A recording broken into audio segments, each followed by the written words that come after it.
This is Cover Your Ears with Brian Geller.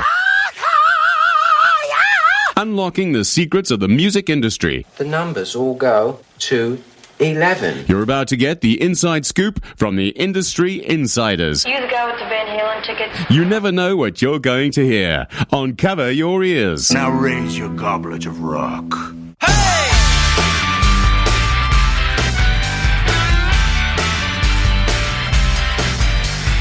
What's happening, everybody? Welcome to this week's episode of Cover Your Ears.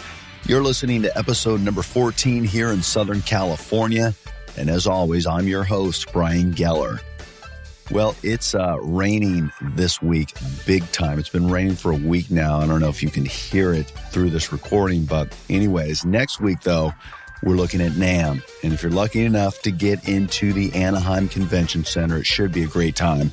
Anybody and everybody in the music industry will be there, including yours truly. I'll be hanging out all 4 days at the Ultimate Ears booth. So if you're there, make it a point to stop by and say hi. No Atomic Punk shows this weekend, but we'll get back to it next weekend and be in full gear. Make sure and check for upcoming dates on both our Atomic Punk's Facebook and Twitter page, as well as the website at www.theatomicpunks.com. This episode of Cover Your Ears is brought to you by Ultimate Ears Pro, setting the standard for custom in-ear monitors for more than 20 years. Ultimate Ears is dedicated to taking your performance to the next level. Experience a perfect balance of highs, mids, and lows with unparalleled detail and clarity. To learn more, visit pro.ultimateears.com and make sure and check out the brand new UE18 Plus. We continue the tribute band vibe this week as today's guests are Joe Heir and Stevie Adams from Hollywood U2. This was a great hang, and I always love talking about U2, one of my all-time favorite bands. And these guys, they do it right. We talked about Beatlemania, Joe coming up through the music scene in Boston, and of course the epic story of when Bono brought Joe up on stage last year at the Forum. Bono and the Edge are right here in the studio with me. You guys, this is Joe. I mean, you look just like Bono. It's nuts. I mean, I don't think we've ever actually met, but for everybody that doesn't know, I've got Hollywood U2 here. I've got Joe Heir, lead vocals, playing Bono, and I got Stevie Adams, who's playing the Edge. What's happening, guys?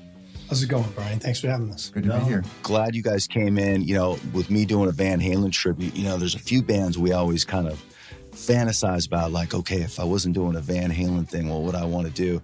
And U2 is one of my all-time favorites. Van Halen's one of my all-time favorites. Next to Kaja Gugu, of course. Well, yeah, right. Them and ABC. Exactly. So how did Hollywood U2 come about? Give me a little rundown on how it all started. Well, I would say maybe, I can't say actually exactly how long ago, but a long time ago I would get up and sing a couple songs with a friend of mine back in Boston. Just, you know, cover tunes. And didn't really fancy myself a singer. Jimmy Page is my hero. First and foremost, I'm a guitar player. Yeah, and I can hear your accent. So you're born and raised in Boston? Yep. Okay. And so my friend Thomas Baker, he's a great friend of mine, mentor, learned a lot from him in music and the music business and playing guitar and just, you know, songwriting and all that in general. But he was, you know, doing a cover band back then, playing all the bars, and he's like, come on up. So I was like, all right. You know, he would do it to everybody, you know, almost like the karaoke band, you know. Right. This is even before karaoke existed, though. Right. From what it is now, at least. I don't know. And we're talking, and everybody that's listening, we're talking to Joe right now, the lead singer. So I was like, okay, I guess I'll do a U2 song, you know, because I've always loved U2. But again, didn't really fancy myself a singer. But when I sang a couple tunes, I did like Still Haven't Found and like With or Without You or something like that. Desire was in there, as well as Bullet the Blue Sky. So what year was this that you did this? Geez, I want to say 20 years ago. Okay. Been doing Hollywood U2 for just about 12 years now, out here in California. Attempted to start it back there, but didn't really get off the ground. And then You came to Tribute Band Heaven, Los Angeles, California. Yeah, exactly. Sold the house, you know, like the Billy Joel song. Right. Closed the shop, sold the house, and bought a ticket to the West Coast. And the rest is history. But yeah, he offered for me to come up and sing a song, and I saw that, you know, people's reaction was something I didn't expect at all. I mean, you know, it really came out of nowhere. And then they're saying, you should this, you should that. You know how it happens, you know. You look like him, you sound like him, you should do it, you know. So felt very silly about doing it at first. Especially then when the tributes weren't really off the ground. I mean, especially not like now. What did they have? Beatlemania. I mean, that was really the only one I've ever heard of that I remember hearing of way back then. You had your Beatles and you had Elvis. Yep. You know, I remember as a kid and, going to Anaheim, going to Disneyland, and they'd have Beatlemania. And as a kid, it was really confusing to me, you know. Yeah, it was to me, too. I remember that. I'm like, what are they doing? Is this them? They're not the Beatles. Right. What is going on? Yeah. And it's funny. It was actually in our face growing up with all the Elvis impersonators. When you think about it, it's been there forever. Right. It's just, who thought of putting the whole band together? You know. So, Joe, you've been singing all your life, or was no? It just, that was when I started. Just when it started. Yeah, I mean, I would sing a little bit in my cover band back then, but I never, I was playing guitar as well. So I was thinking maybe, I don't know, do a trio or something, or were you fronting the band while you were? I kind of was, but not along with my friend Jackie, who's no longer with us. He was actually a guitar player and semi-singer, I guess, whatever you want to say. Back then, we were just, we wanted to be the Stones, Van Halen, Zeppelin, and the Beatles. All in one band. That's what we wanted to be. That's what we want to do. And U2. I don't know why I left U2 out of that. But they were in there. Yeah. So we were doing a cover band, and then it was around then when my friend Tom asked me to get up. But I wasn't, I never wanted to be the guy in front. Love Robert Plant, love Steven Tyler, love even Robin Zander, and a lot of lead singers are just so awesome. But it was never a position that I desired. I wanted to be Jimmy Page or Pete Townsend, just the guitar player over there, just Not Aerosmith, being from Boston, not being love Aerosmith. Perry, right? Love Aerosmith as well. Yeah, see, love those guys, man. The old stuff. No offense to the new stuff, but most of us rock and rollers. I still love my Draw the Line album. Yeah. Oh yeah. Right. Yeah, half the lyrics don't even make any sense, and it's perfect. Doesn't need to. It's perfect. Yeah. So, Stevie, how about you, man? Where are you from? I'm from San Jose, California, and I moved down here about 30 years ago. And I was kind of had a balance of. I was working in television for many years. I did that, so I didn't really sleep much because I really sort of try to balance a career in television and then doing session work and playing with local bands and that kind of thing. So I've always had a project studio at home, and when I left working in TV, I continued doing, record. I would do a lot of stuff like for video game work or just, songwriting demos, et cetera, whatever, help pay the bills. So I've always had a project studio at home, and which is cool. You're doing what you love, and you're in the industry, right? Yeah, it was great. You can do incidental music for TV. A little bit maybe for video games, for film, if you can find any, independent work and that kind of thing.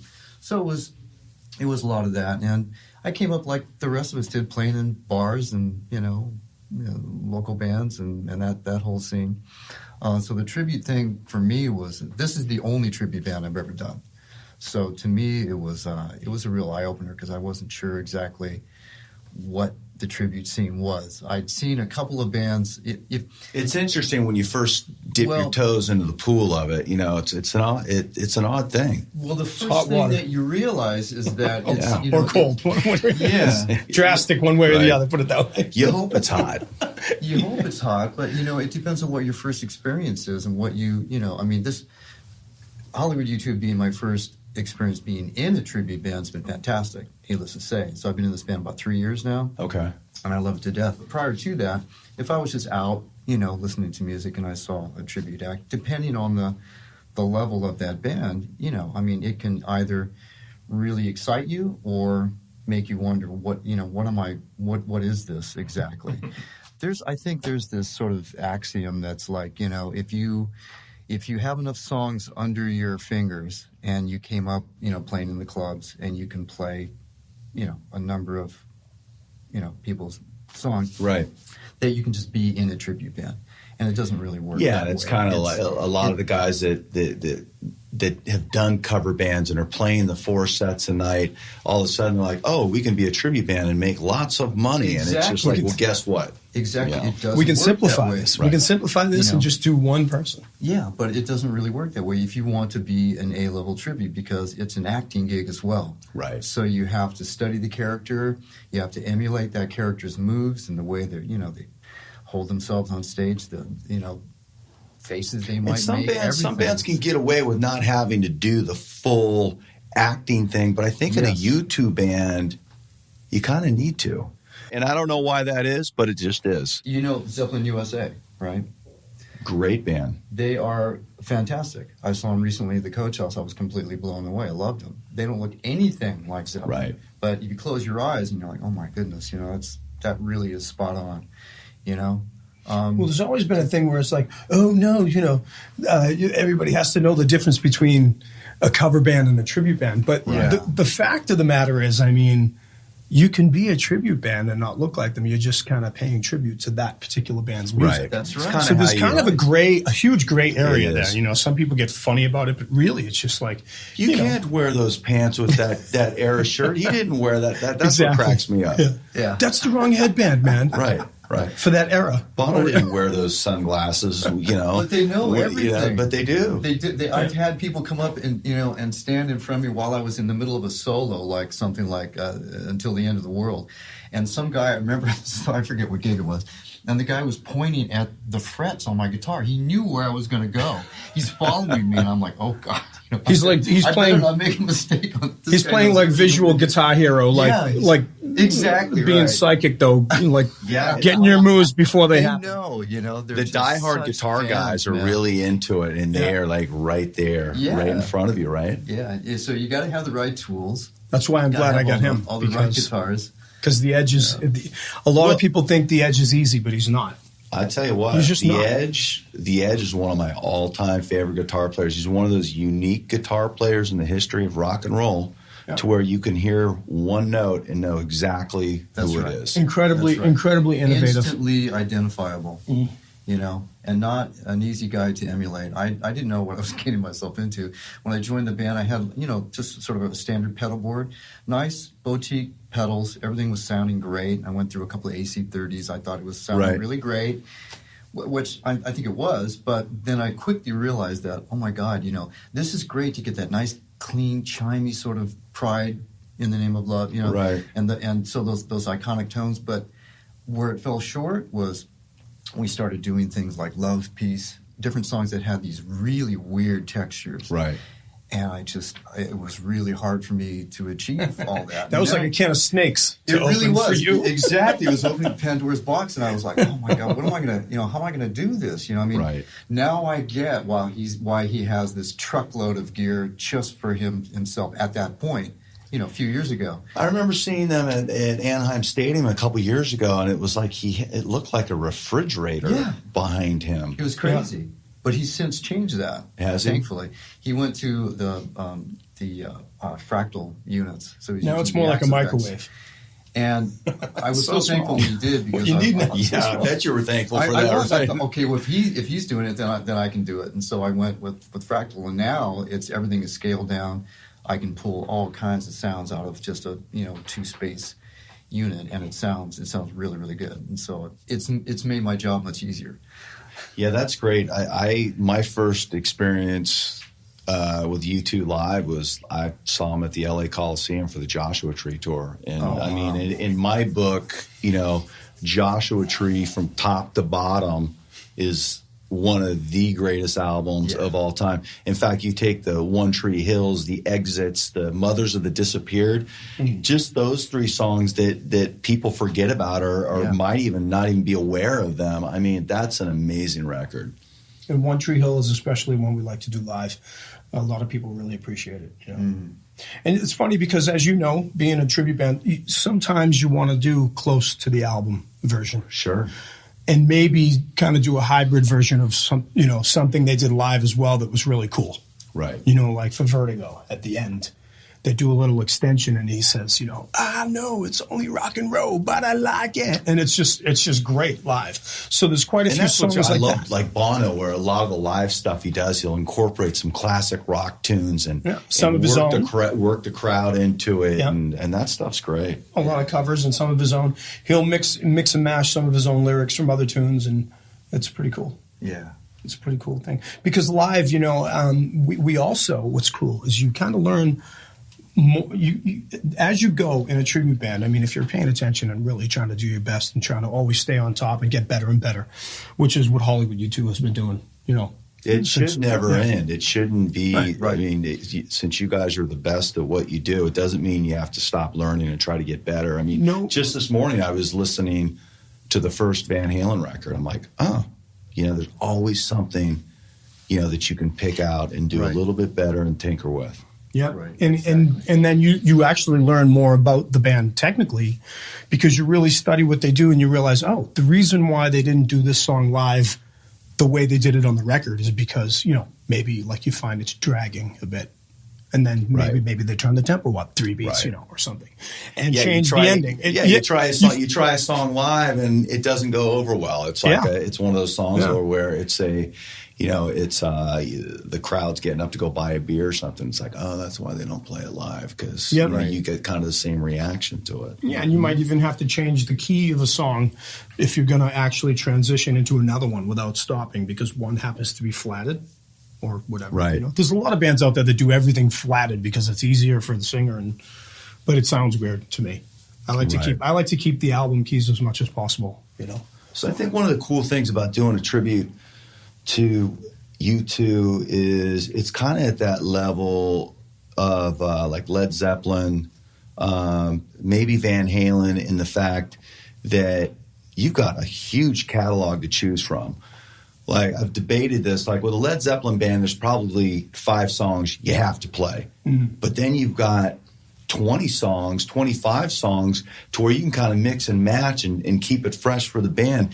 Yeah. Doing the Van Halen stuff, we have 15 songs we have to play, or they won't let us leave. And I kind of put the U2 catalog similar to the Led Zeppelin catalog, in that you got that smaller core, but you've got this huge selection of just really good quality songs. I mean, how many, am I right? Am I wrong? You're absolutely right. How many songs do you guys have to play each time that's always on the set list? Well, that, probably around like 12 or 15 or something like that. With or without you has to be played every time, I will say it's really cool to every time we do a show, there's definitely going to be many people going away saying, I didn't hear this one, or I didn't hear that one.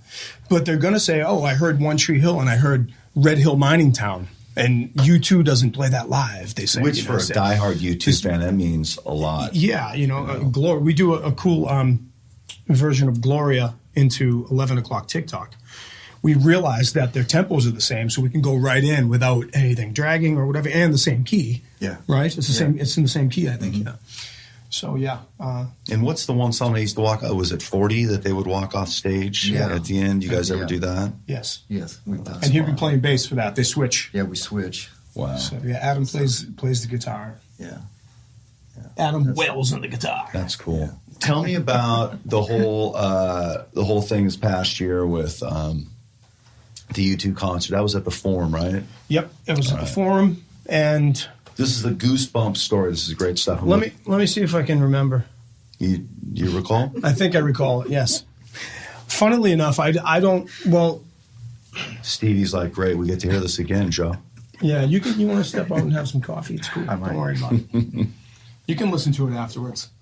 No, this is great. And do you remember I sent you a note. Like right afterwards. Yes, you and this is really, honestly, literally, my phone literally blew up. I mean, it was as soon as I get off stage. I'll get to your first question about it in a second. But when I get off stage, there was so many people that texted me and messaged me in every way that you can on my phone. My phone got really hot in my pocket. And it really felt like my leg was on fire. I took it out. I could hardly even hold it, so I had to shut it off. So my phone literally almost blew up, which is just incredible. Funny thing is, I heard from a lot of people. And basically, you topped out. It's not going to get any better than that unless Bono decides to retire and now they call you up, right? Yeah, which he said to me that's going to happen. I was like, wow. All right, so tell the story. So I never go anywhere dressed like that. Okay, unless I'm going to go to either the world's greatest tribute bands, sure, up at the Whiskey, which is a great TV show that we love, and or a performance, right. But on this day when we were going to go to the concert, my wife said, "You should actually just bring the jacket and the glasses anyway," because she knew that we were going to get up kind of close because luckily there's a long ramp. Right. So there's a lot of front row seats at this rather than just your normal stage where it's very limited. And so it's bitching too because it's at the Forum. Growing up in L.A., there's been some classic acts in the day playing at the Forum. Led Zeppelin, sure. A lot of awesome all history that stuff. So. Yeah. As well as the Whiskey. Right. The Whiskey, yeah. If only everybody knew what a dump that place is. Yeah. Right. The walls are pretty dark. When I get up to the front, I put the glasses and jacket on, and it was the song "Mysterious Ways" that he was facing. His back was to us, and for whatever reason, he did like a 180 and turned around and he faced me exactly, but it wasn't on purpose. It was just that I happened to be there. And so he saw me and I could see that he recognized me because the light was shining on me because I was in the path of the same spotlight. Right. So, and then with the red on the jacket and everything. So, and he saw me and I could tell that he saw me, and then he actually did a waved. double take? He did a double take and he waved like that, and then he went off and finished the song. After that song was over, he said, a word solicism comes to mind. And I don't really mind getting lost in the self. He said, how do us singers warm up? Me. Right. Very, very humble, awesome guy. This is, as if we don't know that anyway. Him taking me up there and doing what he did just really shows what kind of guy he is. He's just awesome, awesome person. So then he says, and so I thought I saw myself. I thought I saw Bono, which means I'm losing it. And he goes, where's Bono? And at that point, my stomach went, because he was looking for me. Right. Right? Right. So it's kind of like, be careful what you wish for kind of a thing for a minute. So very, very nervous at that point. And he said, come on up here, right? So I was like, it worked. I'm getting up here now. So I'm up there with him, and then the rest is history. I couldn't hear a thing because they all had in-ears in. They're all in-ears, right? Hopefully they're ultimate ears. Right. They had better be. And I hope you did your vocal warm-ups that night on the way to the Forum. And I did not. You didn't? Okay. I did not. So everything was against me except having a cold, which I didn't have. Because I take D3. Everyone take D3 every day. What is that?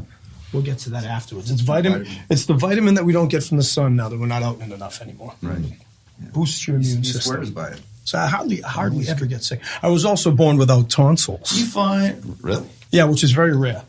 But that's why I wasn't a sick kid all the time. Do you find that if you've got a break from the band, like if you guys are off 2-3 weeks, maybe a month or whatever, that your body knows, okay, time to have a cold? Because I find that happens with me. I rarely get sick, but if I'm off, it's on. I don't know if my immune system it just knows. It knows. Just let go. Yeah. Well, I think there might be something to that, whereas when I sing a show, I feel really good after it. Like, I sweat, I feel healthy. Right. We do 2 or 3 shows in a weekend. I'll lose 10 pounds. I feel amazing without even knows. It's kind of like when you're coming around the corner and you got to do a number 2 and your body knows you're almost home, right? Isn't that the truth? Exactly. Do the math. All right, so I'm Back to the Forum. Back to the Forum. Okay, so Bono sees you. He brings you on stage. You can't hear anything. Then what happens? I'm going to actually provide a gap for editing. Ready? There it is. Okay.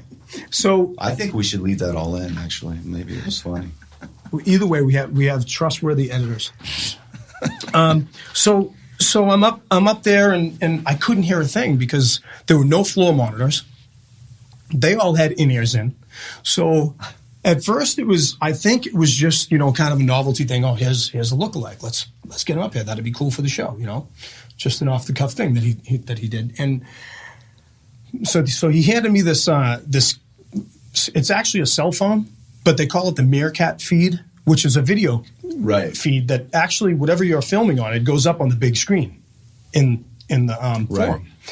And so they'll have a guest, at the shows. They'll pull up a guest and they'll have them film everyone. So he gave me that, and he's like, "Okay, film the band." So I thought that's what it was. That's good enough for me. That's fine. I'm up here. It was great. Was it like, should I go? Hey, I can actually sing too. Were you thinking? You know what? I wasn't. So I wasn't thinking. It was completely surreal. It was. I was pretty much a zombie. Okay. Where if he walked me off the stage, I probably would have walked off just like the edge. Stevie, were you there too? No, you weren't there. No, okay. I was at home. I had the flu that night. Oh, great! My phone blew up just like his did. Yeah. Wow. Okay. It was crazy. And so I'm filming, and the funny thing is there's an article that says all he wanted to do is film on his cell phone when he was up there. So I, quickly have to get on Facebook and say, no. That's not my phone. Not yours. That's because everybody wants you. I did get my phone out because I did want to take a quick selfie with him, but then one of the stagehands took my phone and actually filmed it for me on my phone. How cool is that? Which is really cool. And the funny thing is afterwards, I'm getting a little off track, but yet still on the same track. Afterwards, I realized that when I took my phone out, because I was fumbling with it and pressing buttons, I actually took a perfect photo of mine and Bono's feet. Wow. It's looking down right at both of our feet. It's hilarious. And I found it afterwards. That should be a Hollywood U2 T-shirt that you guys sell. It should be, yeah. Right? Yeah, walk 3 minutes in my shoes, Bono. There you go. I had the creepers on. He's got these new, what are they, alligator shoes? I don't know what they are. What was the height proportion? Are you guys pretty close? Identical. It's strange. Wow. It's really strange. He put his arm on me and he said, "Wow, you really are me." And I said, "Yeah. No, you're me." It's kind of like in the interview afterwards when he spoke about it, which is really awesome. I think you probably heard that. Right. Him and the Edge are talking about it, and he said he was the split of me. But it was weird though because it was like he was me, but 10 years ago. Because I was dressed in the Vertigo era with the black and red jacket and the red, the rose shades. So that's another whole surreal thing about it that they talked about it afterwards, and And he started to do that, didn't he? Didn't he start to bring up a few tribute band guys? He started to bring up other people, and and then they had this whole contest thing to enter to be in the Paris thing, and then that horrible thing happened in Paris, and blah blah blah with that. Right? Oh, it was terrible. But so you're on stage, and you guys are having a lovely moment. So how does it come up where you're gonna start playing? So I'm filming them. We probably want to cut it right there, right? I'm filming them. No, this is great stuff. We're letting it roll. Okay. I'm filming them, and he brought me into. I was staying out, respectfully outside the edge there. No pun intended. And then he said, "Come on in, get the band," So he pushed me into kind of the circle, and then he just put the mic up to me, and I just sang. So he puts the mic up, not knowing. Yeah, I think probably he must have been curious. Maybe he can sing. Let's see. Right. And then after I just sang a couple notes, he just gave me the microphone, and he almost kind of skipped off, like over to the piano, and he trusted me with his band. And the great thing is on the video, the band is loving it, having a good time. I got goosebumps, man. Yeah. Goosebumps. It was priceless. It was fun. And the funny thing is that I couldn't hear myself at all, but all four of them could hear me in their head because I have the mic. But the speakers, all that I could hear is like, that's what it sounded like, everything to me.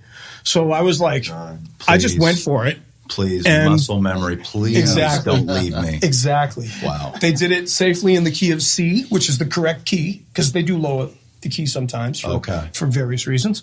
But it worked out. And then I thought afterwards, well, that's really good that worked out, because I couldn't hear myself, because it could have gone the other way, which is, boy, he looks like him, but what did he do with the money for singing lessons, Wow. That's incredible. The greatest thing about it is that everything was great about it. There wasn't anything, there's maybe one comment of somebody saying something horrible. There always is. One out of thousands, though. I mean, thousands of people recorded it, and that's another thing. Why would I bother to videotape it? There's 18,000 people in there that are videotaping it. I know it's going to be on YouTube. So let me ask you this: if they would have taken another guy that's doing the U2 tribute, that's playing Bono, that just happened to be he's there too. And he's sitting on the other side of the forum, and Bono brought him up, not because he's better or any of that, just because luck of the draw, he actually saw him and didn't see you, and this guy got up.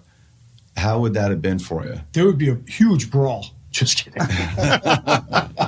Just kidding. Hey, I would have been happy for him because, that's everyone's dream who Really? tributizes anyone.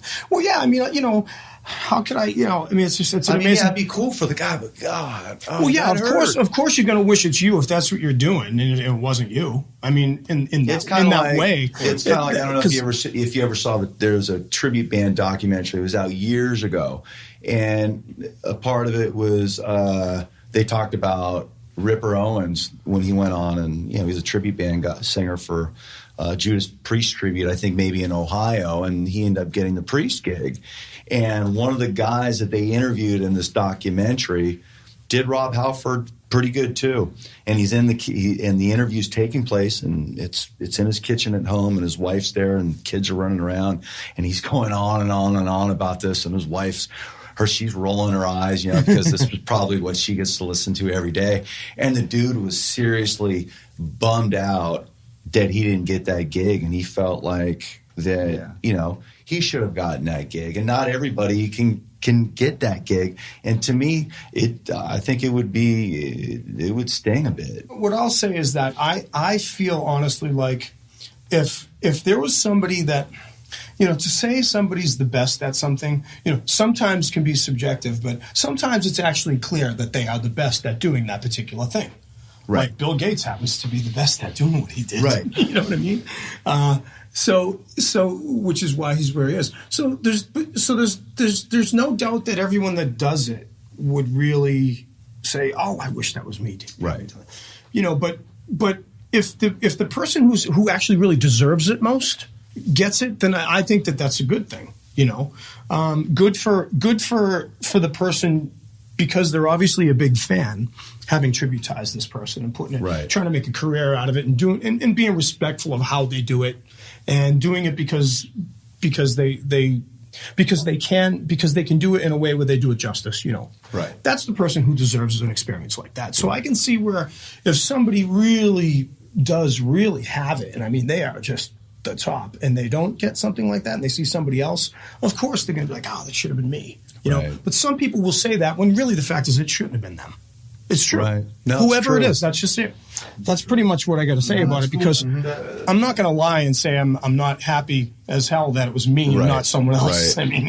Let's be honest here. Of course. But that's the way it happened. Every weekend we get to go out and play Rockstar. And and do it well. And not use our powers for evil, which feels all the better on Monday or Sunday, whatever your day of rest is. Right. So what is it like, though, with you guys and some of the other U2 tributes? I know in some of the other bands out there, it's kind of it's a bit of a war, right? Yeah, it's really a nasty playing field. It really is.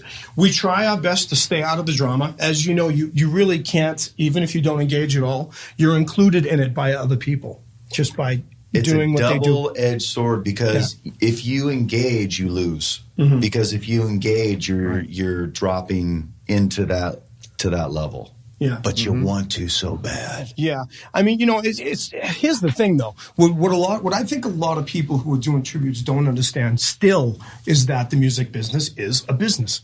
And the way you hold yourself, the way you dress, what you speak like on Facebook, all these things matter, and they go into whether or not, you come off professional or not. Right. And really it is a profession. You're getting paid to do it. Everybody should be respectful of every band should be respectful toward another band that tributizes the same band. That's my opinion. I don't have anything bad to say about any of the other U2 tribute bands that, what level they're on or anything like that. I just concentrate on Hollywood U2. Right. Because Hollywood U2 is the most important thing in all of this. I think the key is really not to engage. You said it, it's really important. You hear of people calling, I'm sure you've dealt with the same thing, some buyers or venues hearing that other bands are calling up and saying things that aren't true. Right. trying to get the gig over you Right. and trying to undercut you and all this stuff. And really, once the tribute scene, probably like 2 years ago, I really started seeing it get way oversaturated with a lot of groups that actually weren't really actually worth their salt. Not to put anyone down. Absolutely. Not going to say any names. I don't even have one in my head, but I know there's a lot of tribute bands out there now of all different levels. Right. Once it started getting really saturated, I think that's when people are looking at it going, wait a minute. I mean, So now I thought at that point, you know what? Just let it simmer and the cream will rise to the top. That's what I thought. And that's what has happened. Because as time goes on, it's more and more clear who is the top at what they're doing. And it's interesting that people actually take the time to type, because we're talking about the internet, obviously, and make comments that are negative about somebody, especially somebody that's doing something, creative or something that, we're providing entertainment. And it's just like, man, I'm too busy to deal with stuff like that. Exactly. Out there, though. And it takes a long time to complain. And bicker. It's easy at 3 a.m. for somebody to be very bold behind a keyboard. Drunk or whatever. Right. No drunken Facebooking. Or just being pissed off at somebody. Some people have learned that the hard way. Doesn't it partially go back to what we were talking about earlier about it's a business. And it being the business 24/7 like too. We're talking about the Fogarty thing and all these other people that have just been completely screwed over. When you realize you're swimming with the sharks, you have to act accordingly. So the best thing is to, again, you don't engage. You just rise above it. Right. Why get in the pit and fight with people? Just let them do what they're going to do. They're going to try to snake you for gigs or anything else. It's just going to happen. It's people's nature. And you just do what you do and try to be the best that you possibly can be at it. And that's all. That's the extent of it, Right. So what do you guys like doing live? What's your favorite songs to do of the catalog? Something. Wow. Well, the funny thing about that is, let's give it a category. Give me two. Like one would be like a popular U2 song that you kind of have to do, and then give me one that is a little bit more obscure that I would get excited about. Okay, I will start with saying that this changes all the time. The answer to this question changes all the time because when we add a new old song, or even a newer song, they become my favorite because I've been singing Sunday Bloody Sunday every show for 12 years straight. So when and that's all well and good. You have to do it, and people always love the song, and it's a great song. Don't mind doing it. That's not what it's about. But when you get a new one, here it is again. Yeah, like we added on Walk On, and and I actually get to play a little lead guitar in the beginning, like Bono did, which is kind of cool because I haven't really gone beyond the acoustic playing with the band. Now I'm playing some electric, which is great. So Joe, let me ask you, when you're performing live, are you doing full, and I'm talking about banter in between songs, are you doing 100% Bono? Are you giving them a nice taste of Bono, but also giving it Joe and letting everybody know that, we're here to celebrate this great music? What's your approach and thought on that? I guess spiritually it kind of is in between, if you know what I mean. Like I'm there fully committed to deliver the best, emulation of Bono visually and audibly. I mean, that's the job, Do you guys introduce yourselves as, Bono, The Edge, Larry Mullen Jr.? I mean, do you guys do that, or you? Yeah, you do that often. I'll say on guitar, give it up for Stevie Adams as The Edge. Okay, but you don't introduce Stevie as this is the Edge because nobody's fooled. Nobody's like, what? This isn't U2, right? But it's good to keep the illusion tongue in cheek if he does it. Right. It's good to keep the illusion though. Yeah, you don't want to take yourself too seriously, but at the same time, it is a show, and you want to give people that feeling and that sense that they're actually at a U2 show. I ask that a lot just because my opinion is it's really a fine line. I feel like there's shows that you do where you're like, I've got them right here. Yeah. And it could be, I'm giving them full-blown, DLR tonight, with a little taste of Brian. Then there'll be other shows to where maybe we're playing the Whiskey A Go-Go and you've got the musicians with the arms crossed sitting in the back with their Jack and Coke. And, maybe tonight it's just more of a, hey, we're hanging out, we're celebrating just this killer music. So for me, I find it switches a little bit, because there's nothing worse than a singer that is trying to do the full shtick, but it doesn't work. Right. Yeah. You know, and let's face it, our crowd out there that are coming to see, you know, the Atomic Punks and coming to see Hollywood U2, chances are they weren't even born back in the day when our bands, you know, when the real band started. Yeah. So, especially for me, a lot of people that come to our shows, they didn't see Roth in the early 80s and realize what this guy was all about. So if you start throwing in a little bit too much shtick, it's just like, what's this clown think he's doing? Yeah. Yeah, it's one thing to try to sound like him in between songs. I think that illusion helps it if it's, you know, if you can do it. Right. There are people that do it. Artie from the Fab Fours, he's fabulous at it, as is David Brighton.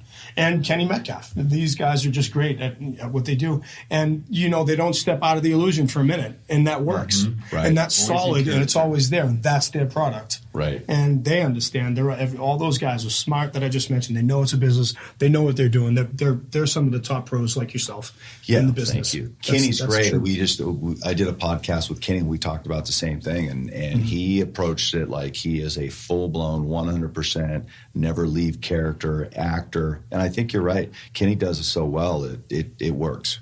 Yeah, and he's also got, you know, the outfits that he's got so many Elton outfits, and he makes them himself. He's a very good close friend of mine as well, and just such an amazing talent. And you're not going to get any more drive for the tribute scene than that guy. No, you're not. He does everything he can. Kenny's in here a lot. He really enjoys it. You know, he's got a good spirit to him, and he enjoys it, and damn, he does it well. Oh, he's amazing. What do you do about how do you approach your costumes? Most of what I have are bought and then, you know, shifted around and stick some things on, rip some things off, and, you know, some things you give to the tailor, some things you can do yourself. Do you enjoy that part of it? So, yes and no. It depends. I mean, you know, I've made almost every jacket that I have. I've made of, you know, from getting one and then painting something on it or getting something sewn on it or whatever. Right.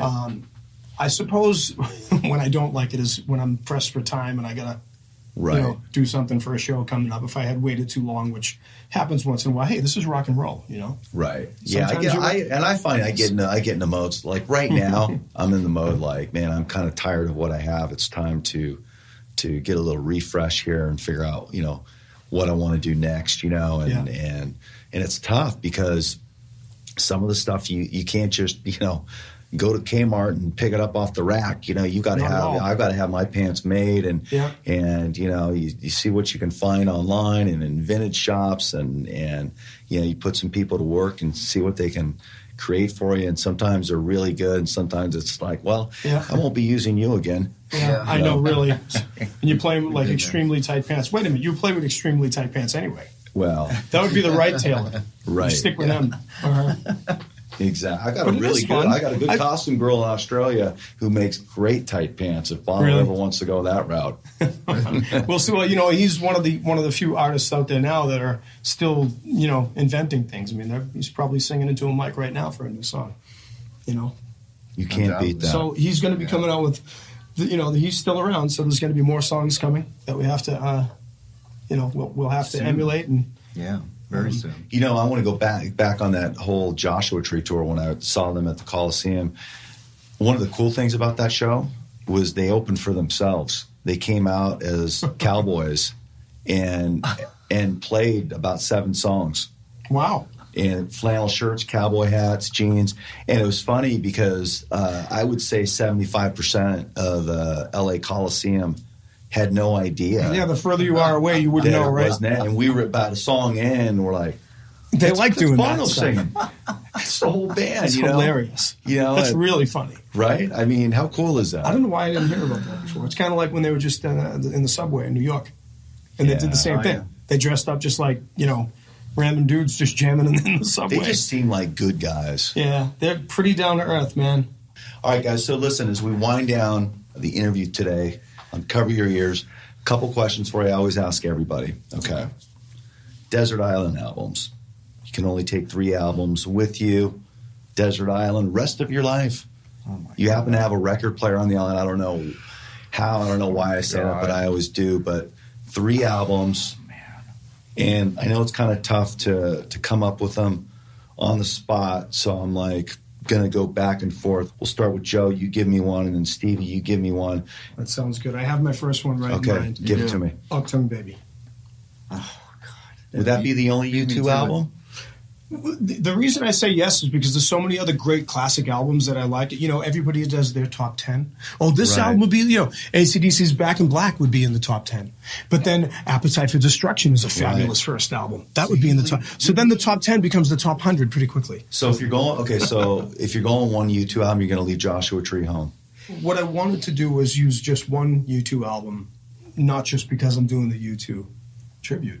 I would want Uptown Baby. Okay, all right. And the reason I could leave Joe, I could say because if I would have Joe, if I would have 3, Joshua Tree, okay, yeah, I'd have to put a Van Halen album, you know, of course, and I'd probably put Hotel California by the Eagles on there if I had to pick 3.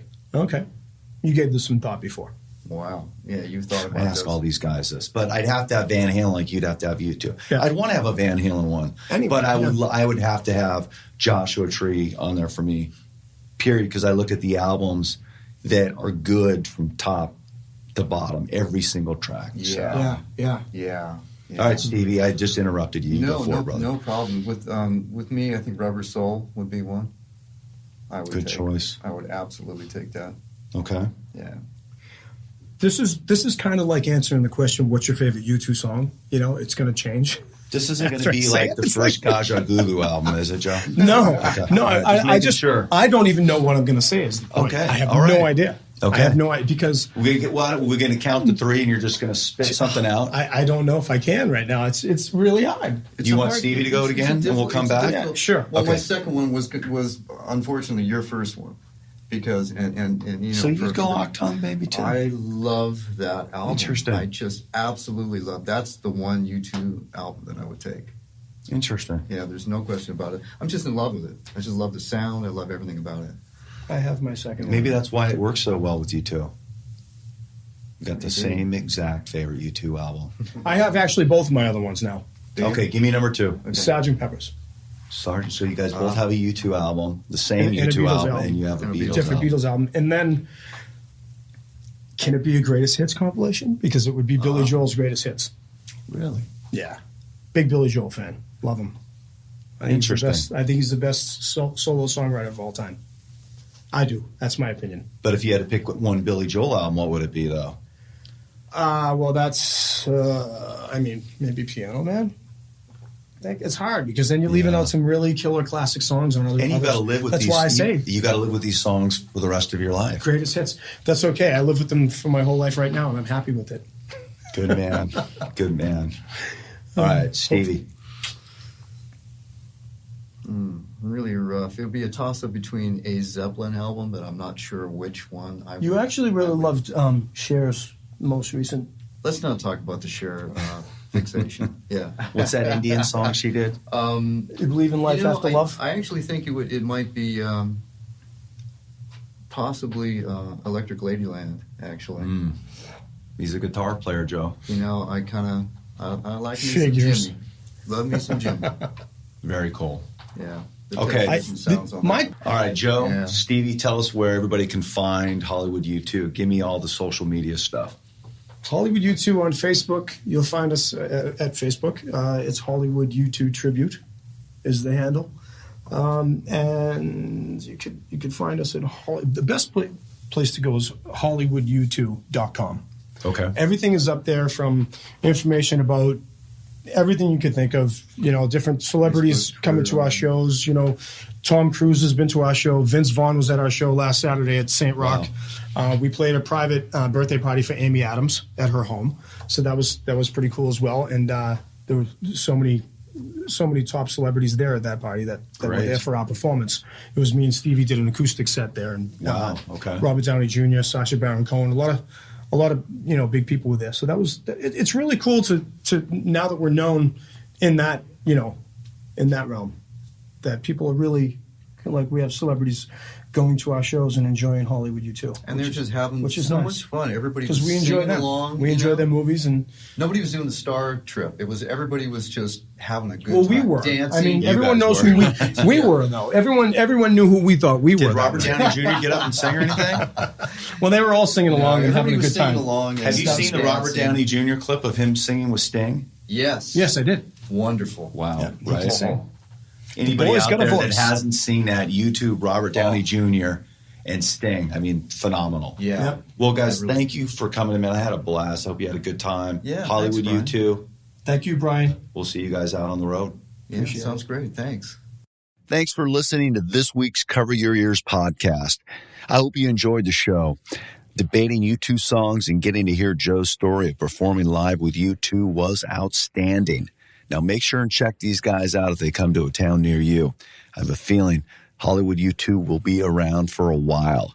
And remember, you got to cry without weeping, talk without speaking, and scream without raising your voice. A nice U2 quote out of the great song, Running to Stand Still. This week's artist spotlight is Midnight Faces. Ironically, when I listen to Midnight Faces, a couple things come to mind.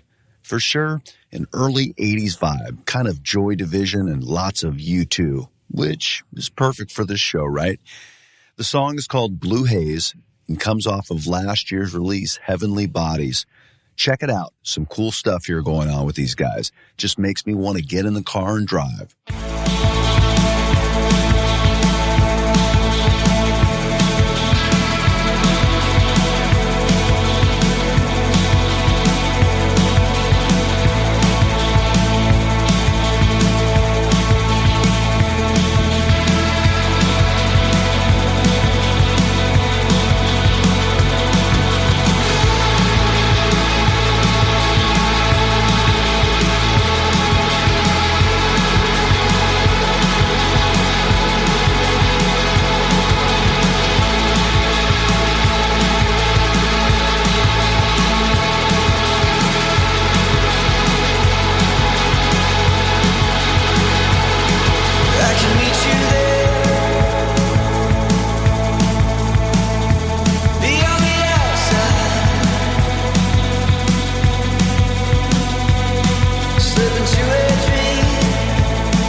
Cover Your Ears is brought to you by Heil Sound. Heil is all about that perfect sounding microphone. And it just so happens they've been doing it for quite some time. 50 years of rock, so be a part of it.